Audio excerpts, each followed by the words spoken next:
మహిళల కోసం central bank of India ఇప్పుడు మీకు అందిస్తోంది గృహ రుణం. అతి తక్కువ వడ్డీ రేట్లకే ప్రత్యేక సెంటు గృహలక్ష్మి. పూర్తి వివరాలకు వెంటనే సంప్రదించండి 18003030.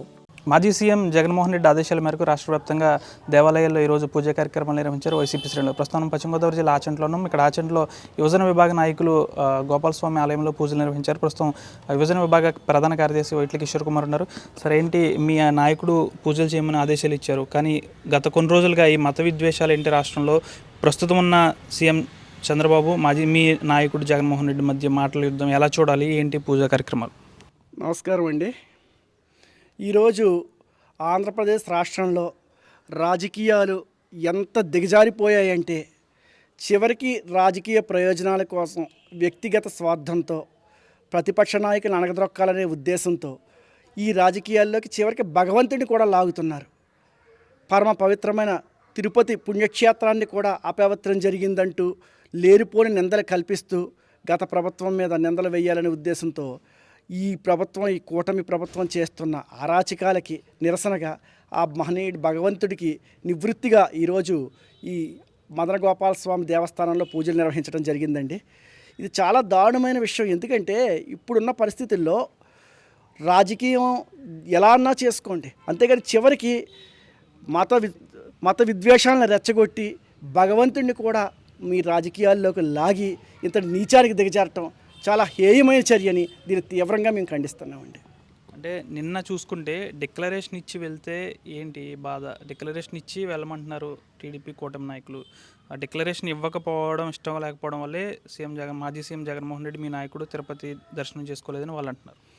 లేదండి, ఇది అబద్ధం. ఎందుకంటే డిక్లరేషన్ ఇవ్వకపోవడం అనేది పక్కన పెడితే, ముఖ్యమంత్రి హోదాలో జగన్మోహన్ రెడ్డి గారు ఎన్నిసార్లు స్వామివారికి పట్టు వస్త్రాలు సమర్పించారు, ఎన్నిసార్లు తిరుపతి వెంకటేశ్వర స్వామి దర్శనం చేసుకున్నారు, ఇతర దేవస్థానాలని బెజవాడ కనకదుర్గమ్మ దేవస్థానం దర్శించుకుని ఎన్నిసార్లు ఆ అధికార లాంఛనాలతో వాళ్ళకి పట్టు వస్త్రాలు సమర్పించడం జరిగింది.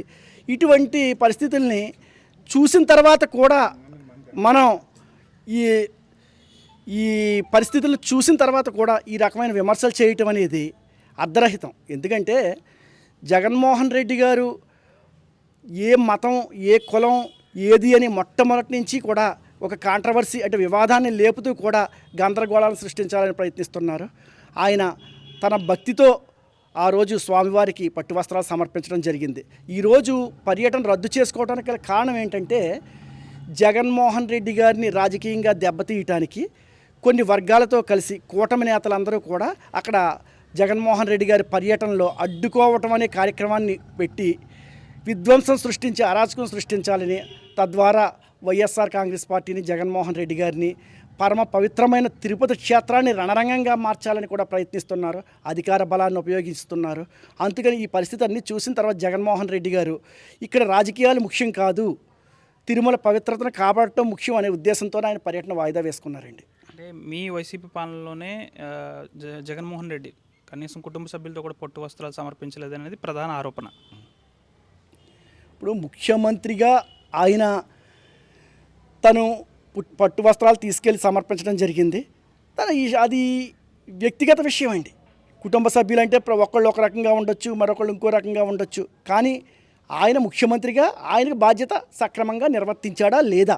అంతేగాని మీ కుటుంబ సభ్యులతో వెళ్ళలేదు, మీ అమ్మగారు రాలేదు, మీ అన్నయ్య గారు రాలేదు, అక్కగారు రాలేదని చెప్పడం మాత్రం తప్పది. ఎందుకంటే ముఖ్యమంత్రి స్థానంలో ఆయన ఉన్నారు. ఆయన సమర్పించారా లేదా అబ్బాయి నేను సమర్పించను, నేను అన్యమతస్తుడిని అన్నారా? అనలేదు కదా. ఇన్నిసార్లు తిరుపతి క్షేత్రం సందర్శించి ఈయన స్వామివారికి భక్తితో అన్ని అధికార లాంఛనాలు జరిపించినప్పుడు లేని డిక్లరేషన్ విషయం ఈరోజు ఎందుకు వచ్చింది?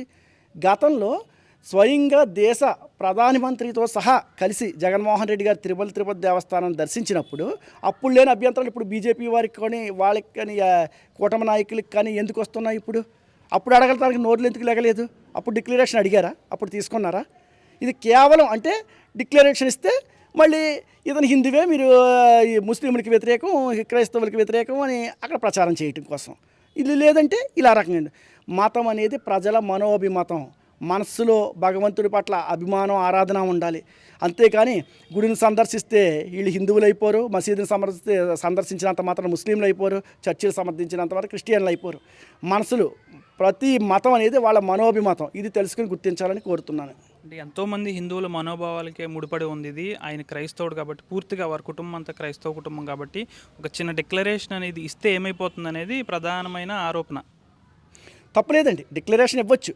దీన్ని కూడా రాజకీయం చెయ్యాలి అనుకుంటున్నారు కాబట్టి ఆయన ఇలా చెప్తున్నాను. ఆయన స్పష్టంగా ప్రకటించాడు, నా మతం మానవత్వం అని. అలాగే చంద్రబాబు నాయుడు గారిని ప్రకటించమని ఏమంటారు? నా మతం విద్వేషాలను రెచ్చగొట్టడం అంటారా? నా మతం భక్తి విశ్వాసాలతో ఆడుకుంటాం అంటారా? నా మతం భగవంతుడిని కూడా రాజకీయాలకు ఉపయోగించుకోవడం అంటారా? ఇది చాలా దారుణమైన విషయం కదా. ఇటువంటి విషయాలనిలో సున్నితమైన అంశాలని లేవనెత్తి కావాలని, అంతేకాని డిక్లరేషన్ ఇవ్వటానికి చేయటానికి. ఇప్పుడు భగవంతుడి మీద విశ్వాసం ఉంచే కదా ఆయన తిరుపతి దేవస్థానం ఇన్నిసార్లు దర్శించుకుని ఈరోజే కొత్తగా దర్శించుకుంటున్నా.